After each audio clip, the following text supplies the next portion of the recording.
Newsflash, folks, it's going to be even worse in 2024, and that's not good news for the Biden administration. You see, a lot of people are believing they're becoming frustrated with how our economy has been handled. And to tell you guys, quite frankly, it's kind of hard to blame any of them. The last quarter, the American economy grew 4.9%, the highest growth rate in 2 years. More people in the United States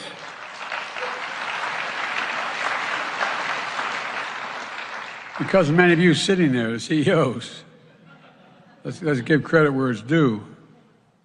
More people in the United States are in the workforce today than any time in American history. Our unemployment has been under 4% for 21 straight months. Inflation has come down by 65%, more to do. We now have the lowest inflation rate of any advanced economy in the world. Meanwhile, median household wealth has grown by 37% in real terms since before the pandemic. I acknowledge there's a disconnect between the numbers and how people feel about their place in the world right now. We can deal with the second part as well. We still have work to do, but our model for growing is delivering real results for all Americans. Oh boy, so where do I begin, right? So first of all, do you agree that the CEOs deserve all the praise when it comes to our economy? What about the workers? It's also easy to argue with the unemployment numbers as jobs disappeared during the health crisis and has been steadily coming back. Now, inflation being down 65%, that's a tough one. The same thing with him saying that household wealth has grown by 37% in real terms. I mean, I don't know about that, guys. Well, when all else fails, ask the community, right? Do you guys agree that inflation is down significantly and that our wealth is growing? Comment a quick yes or no down below. And while you guys are thinking about it, make sure to smash the like button for the video, subscribe to the channel, because I deliver the truth on a daily basis. And I actually listen to my community when you guys are saying something. So I appreciate that, guys. So on that note, it feels like the president and this federal government has become a little bit tone deaf. You know what I'm saying? It's like they're out of touch with what millions of Americans are actually feeling. Like they could probably take a quick poll at a local Walmart, maybe a Target, and just ask the people how they're feeling about the economy. I bet that would open up some eyes. Or maybe they know and they're just kind of ignoring. But it just amazes me as to how good they are spinning the numbers to their advantage. You know what I'm saying? It's getting to a point where you're just kind of dumbfounded as to how they're actually doing it. The problem here now is that there are multiple signs showing that consumers are going to be way worse off as we close out 2023. Did you know in the third quarter of this year, a survey found renters in the country are using up 30% of their income on rent alone? Now, this is a huge number. That's a huge percentage, guys. And that's just one of the signs that I'm talking about here. How about wages? Well, since January 2021, average hourly earnings of workers have slipped by 3.32%, not to mention the many bankruptcies and store closures that we've seen in this year alone. And then paired up with the thousands and thousands of layoffs, some being done right now, right before the freaking holidays. And well, I don't see how anybody could see any good in that. And honestly, you know, if things were so great, then why are more people going to food banks nowadays? We're able to cope, but we're not able to meet the rising demand. We visited Feeding San Diego and spoke with interim CEO Bob Kaminsky. What we're seeing now has been a steady increase over time that now is overshadowing what we saw at the peaks during the pandemic.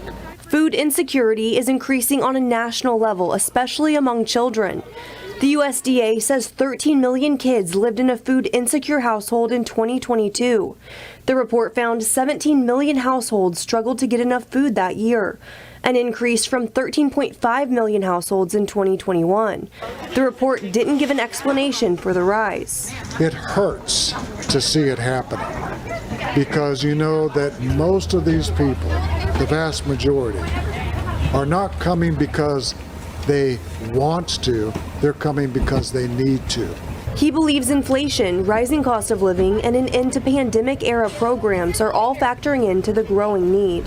But of course, there's going to be at least one comment or message telling me that I'm wrong, even though I'm showing you that these things are being reported. And like, Here's the thing, okay? The United States is a huge country. We've got 50 states, 52 if you include Ukraine and Israel, but all jokes aside, just because something isn't happening in our particular area, it doesn't mean it's not happening elsewhere. It's also affecting different age brackets, and I guess it's one of the reasons as to why President Biden seems to be losing his touch with younger voters. You see, polls are showing that the president is slipping. Not on his feet though, relax. He's slipping with both voters and some major donors. He hasn't actually fallen on the ground in a few months, so he's doing pretty good. But it's now causing his allies to kind of say, hey, he's the best shot that we have against Trump, and no, there is no plan B after Biden, which really isn't good news as the polls are showing that Trump is leading Biden in 5 very critical states, which are Pennsylvania, Michigan, Arizona, Georgia, and Nevada. New poll is out with some bad news for Biden. A generic unnamed Democrat fares 13 points better than Joe Biden against former President Donald Trump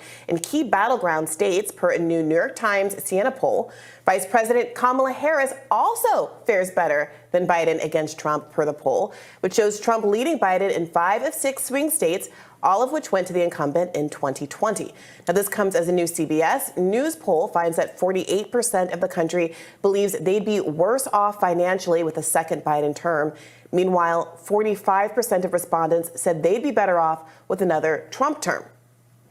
Voters instilled more confidence in Trump than Biden in keeping the country out of war. 43% of voters said that the chances that the U.S. would get involved in a war would decrease if Trump won next year's election, while just 39% said the chances would increase with him.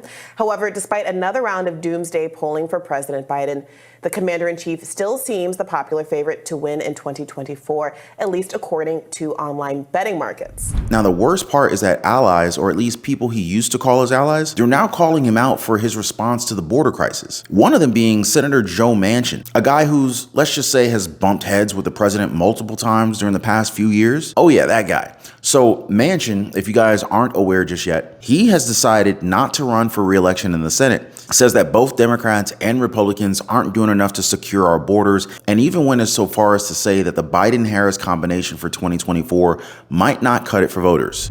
Do you think President Biden and Vice President Harris are the strongest ticket to represent the Democratic Party in 2024? Not in the centrist part, no, I don't. And they know how I feel. This is not I do not believe that they are basically where Joe Biden has come from, and just go back to the campaign. He's been here for long. He understands the system. And I think he's a good man.